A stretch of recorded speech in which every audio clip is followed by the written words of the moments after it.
Continue the Buddha. When you teach people in the world to cultivate samadhi, they must first of all sever the mind of lust. This is the first clear and unalterable instruction on purity given by the first come ones and the Buddhas and the world honored ones of the past. I mean, he teaches the same, like all the Buddha. This is the teaching, it should be given to people. Therefore, Ananda, if cultivators of Chan Samadhi do not cut off lust, they will be like someone who cooks sand in the hope of getting rice out of it. After hundreds of thousands of aeons, it will still be just hot sand. I mean, no matter how long you cultivate. If your concept is not right, as the Buddha taught, then you will be nothing, get nowhere. Just like cooking sand and hoping to get rice out of it. Why? The Buddha continued. Why? It wasn't rice to begin with. It was only sand. Well, why do I know that? You know that, right? If we cook sand, it won't be rice. So, if you seek the Buddha's wonderful fruition and still have physical lust, then even if you attain a wonderful awakening, it will be based in lust only. With lust at the source, you will revolve in the three paths and not be able to get out. What are the three paths? Anybody remember? Buddhist? What are the three paths?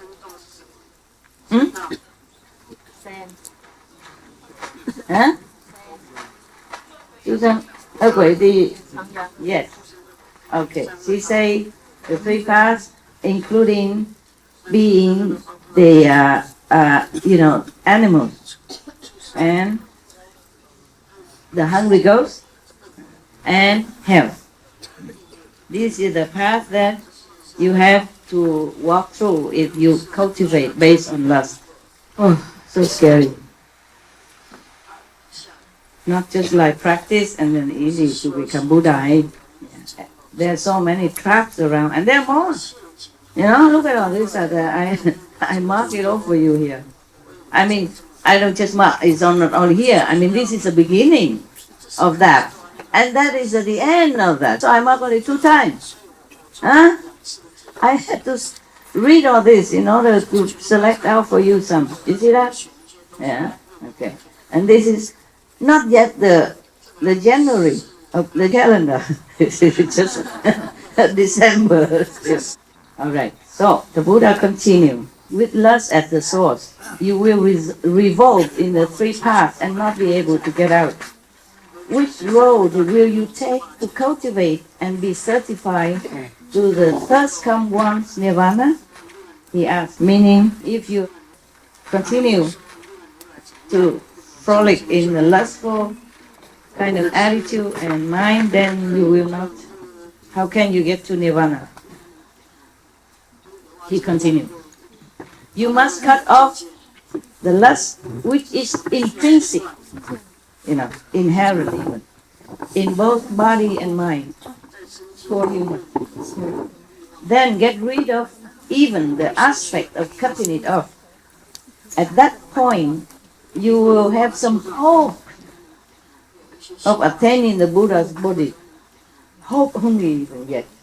After you cut off all the lust, meaning concentrating on avoiding all these lustful or thought or attitude or mind or thinking, then after that you still get rid of trying, meaning it becomes like your nature, okay? Then you don't even think of trying to cut it off because you have no more lust and you forget about it already. Still, at that point you still have some hope, H-O-P-E, hope to attain Buddha body. Body means enlightenment, okay? Yeah. Oh, you want me to continue? Yes. Really? Yes.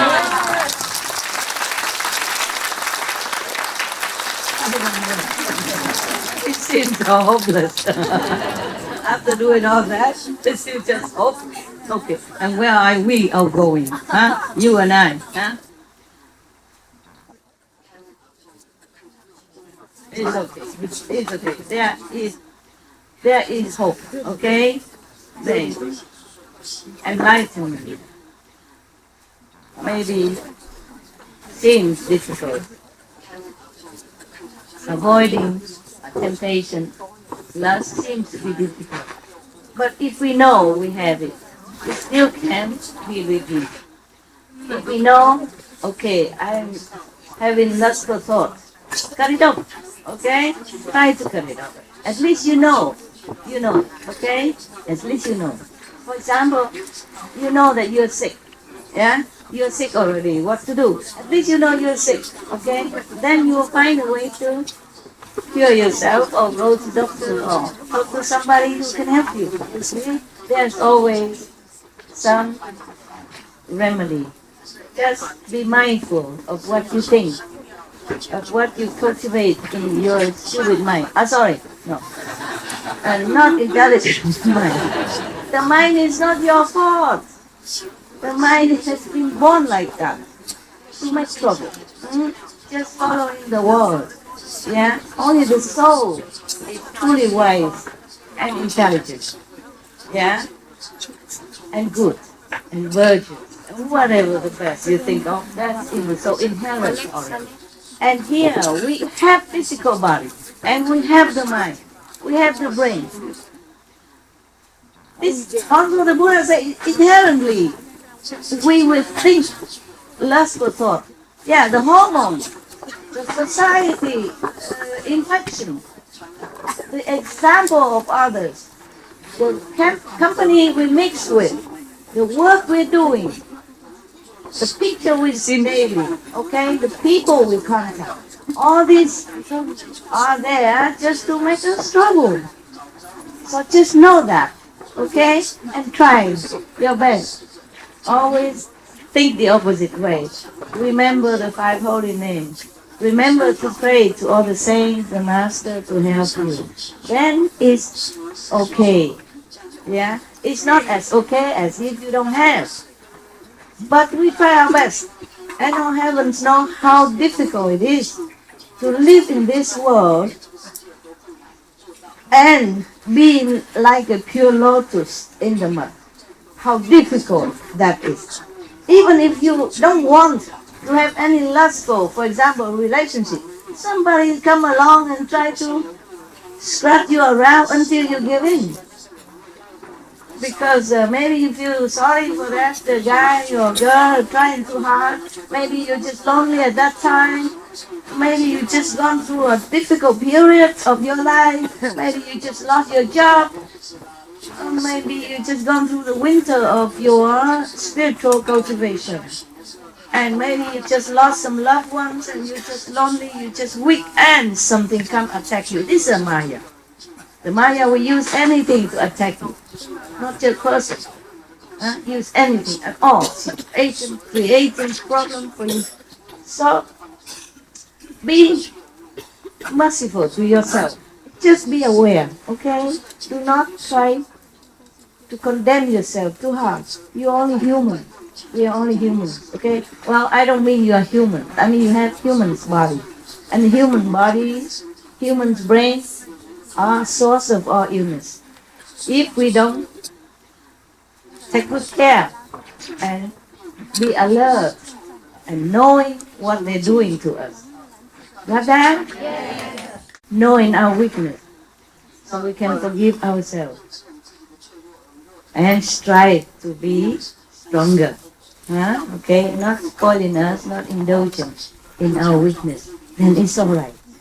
Truly, I don't think God and Buddha would be so heartless, no compassion as to condemn us to the point, because we are really thrown into a sea, tied hand and feet, and had to swim to survive. It's like that. Just know it, okay? Beware, all right? Beware, and try to control it as much as you can. That's why all the other great people, they say the best victory is conquering yourself because it's too hard. It's too hard. Yes. And then you must work for your life. Yeah, you must take care of your family, your parents, and every other things. They take all your time already. We have only 24 hours. And we need to sleep 8 hours, or more or less.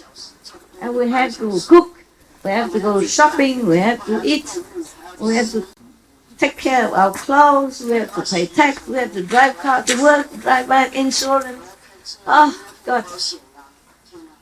Truly, if I am still in the world, like you are, with husband, wife, children, I'm not sure if I could even meditate as good as you do.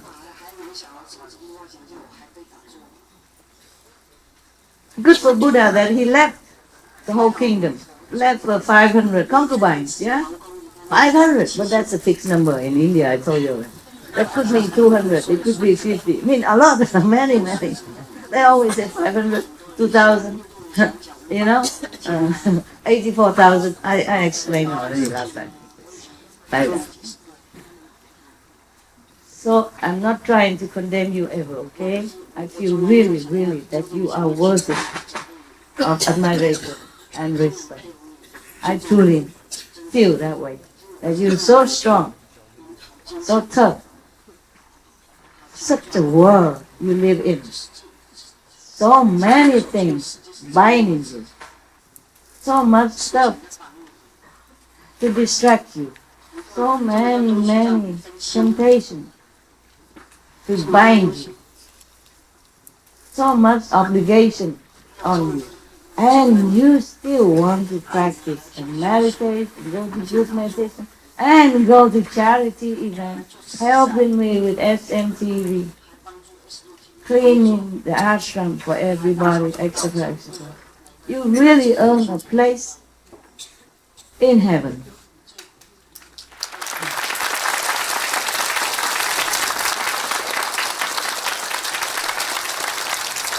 I really, really love you, even the least of you. Even you can't meditate very well, I do love you, because I know it's just a world. It's like that. I don't know how anyone can survive here so long with all this surrounding, tiring job and obligation and temptation and work and whatever. Yeah. And physical body demand, and physical body weakness, and the mind's trouble, the mind's weakness, and the surrounding companies, not all of them are good for you. Yes. And once you make a mistake, it's difficult to go back. It just keeps binding you, and one lead to another. Just like somebody doesn't want to get married, to begin with. But then he or she got married, somehow got married. And then it's not ending there, had children, and then work harder. Yeah, work harder. And more anxiety, more worry because of the kids, got a love for the kids. I don't mean that is a bad thing to have children or anything. What I mean is that it probably wasn't the thing you want to begin with. And then you come into it, and you can't get out. You just get more and more trouble. More children, and then later more grandchildren, and more whatever. And then the in-laws together, and, the trouble that brought with. It's a package deal. It's a package deal. It's not just one person coming to your life. It's many things. The wives and husband friends, the wife and the husband family, wives and husband, other not too good company, yeah, etc., etc., etc., etc., and the colleagues and the boss. Oh God! I really think you are tough guys. Tough. You are made of iron. I should call you iron initiate. How you do all this? I don't know. I had only 7 dogs and several, maybe tens of thousands of disciples, and I'm already very tired. And how you do all this? And disciples are mostly very good. Yeah? All right. No, I truly, really, really love you because I know what you go through every day, every single day of your life. Even if you try to avoid one, you will get another. The Maya is always around. He never leaves you alone.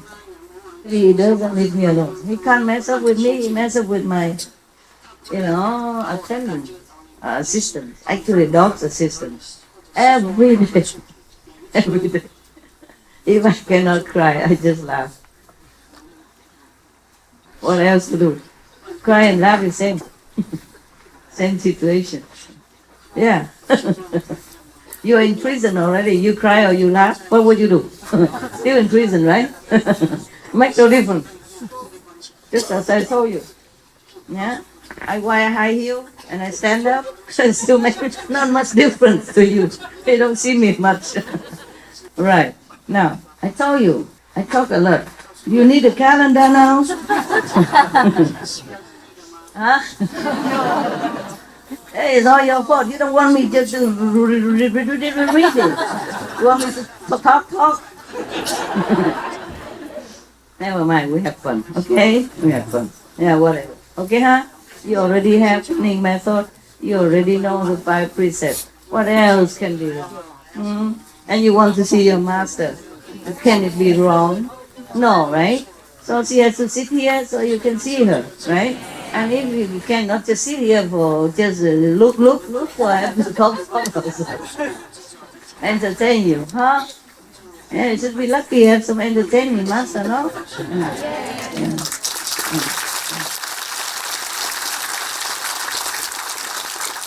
All right, my ego is going up already. All right, so the Buddha say that what I have said here, above mentioned just up to now, apart from mine, yeah, except mine. He say what I have said here is the Buddha's teaching.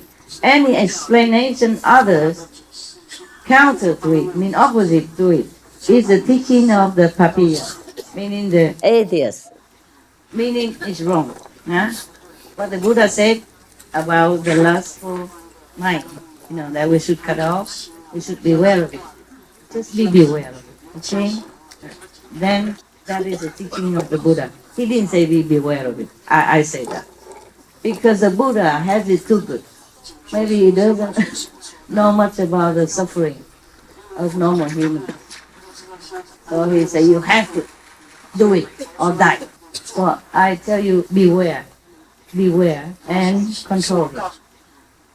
Buddha has been born as a prince.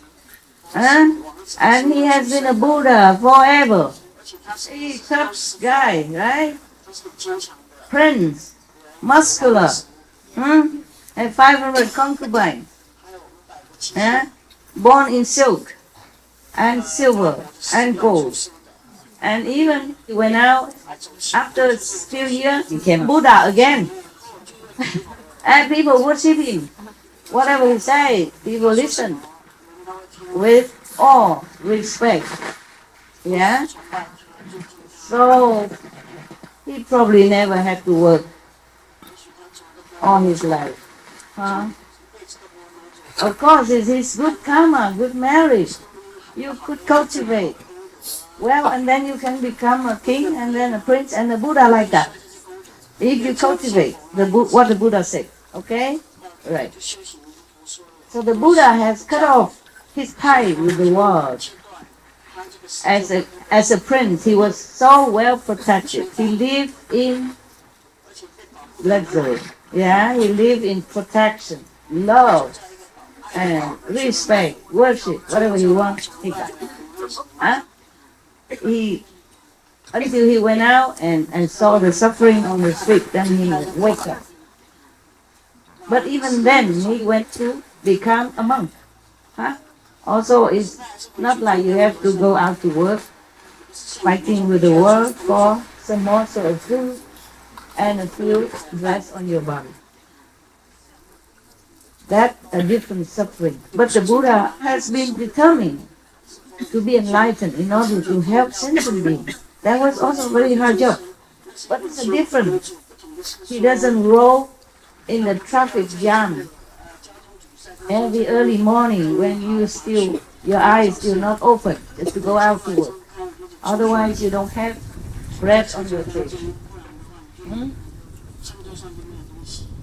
And at that time, he doesn't have to breathe pollution air like the way we do now, which contaminates our body, weaken our resistance, blurring our mind.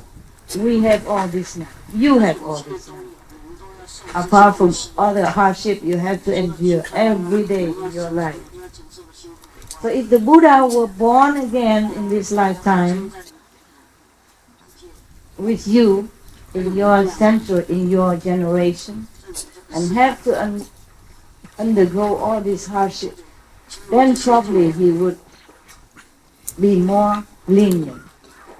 But of course, you must remember, he's talking to the monks, yes, to the assembly of monks who's already arhat, who is already pure, already left everything behind and has the fortune to be cut off from all the mundane obligations, trouble, and temptation. All they do is just take their bowl, go around in the village, have whatever they have, come back, eat their food, meditate, listen to the Buddha, living a very, not too bad life. Even though maybe to bake and eat only once a day, maybe it's unimaginable to you.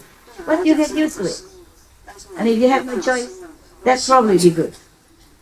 Yeah, I'm telling you. Because they will be busy with some other things, you know. They will answer other lay disciples to come and ask. The lay disciple don't always ask the Buddha. The Buddha is not always available. He has to go samadhi, he has to meditate. So maybe they ask Ananda, they ask other monks. So they're also busy teaching them. And they're also busy remembering what Buddha teaching. Write it down and contemplate on it, you see. And when you're busy, you don't feel that hungry. If you want to slim down, I have a recipe. You want to hear? No. All of you are very skinny. You don't need. Really, you want? Okay, I'm telling you. You just do what I do. Be a master. Okay. Busy yourself so much that you just eat half a bowl, and then you have to run for the phone, run for the dog, run for everything, and then you lost your appetite. And you won't eat no more. That's also a good method. Yeah, because I was having appetite. I was enjoying my food. But then I had to rush because of deadline and other things. That's the rushing time. And then after I finish that, I don't feel any appetite anymore. I don't feel like I would want to enjoy that food anymore. Yeah? No. Okay. Some of you would have had similar situation, right? Yes, huh? Yes. Don't tell me that I don't teach you everything. I do. Even to how to slim down.